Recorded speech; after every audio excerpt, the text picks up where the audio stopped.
দিন আমি আপনাদের ধনে শাকের ভিডিও দিয়েছিলাম। এবার সেই তো এখন মার্চ মাস পড়ে গেছে, সেই ধনে শাক যতগুলো রয়ে গেছিলো ধনে আর কি গাছ, সেই ধনে গাছগুলো বড় বড় হয়ে গিয়ে প্রায় 3 হাত হয়ে গেছে। দেখতে পাচ্ছেন আমার কোমরের সমান। এবার এতে ধনে হবে, দেখতে পাচ্ছেন, এই দেখুন গাছ কত বড় বড় হয়ে গেছে, সেই পর্যন্ত চলে গেছে। অসংখ্য গাছ আছে এবং পাশেও দেখুন আর একটা বাগান রয়েছে, এটাও ভিডিও অনেকবার দিয়েছি, এতেও ফুল এসে গেছে। গাছের হাইট দেখুন 3 ফুট হয়ে গেছে।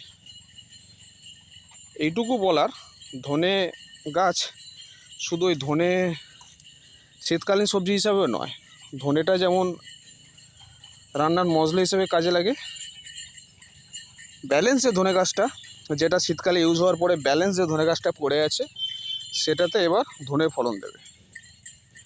এতে আমি জল ছাড়া কিচ্ছু দেবো না, পোকা লাগার ভয় ততটা নেই। এই দেখতে পাচ্ছেন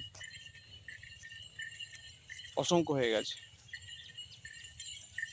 ফলন কতটা হয় আপনাদেরকে আমি দেবো, আপনারা দেখতে থাকুন, ফলো রাখতে থাকুন। পরবর্তী আপডেটগুলো কেমন ফলনে আমি স্টেপ বাই স্টেপ দিয়ে দেবো। ভিডিওটি ভালো লাগলে অবশ্যই লাইক, কমেন্ট, শেয়ার করবেন, পাশে থাকবেন। ধন্যবাদ।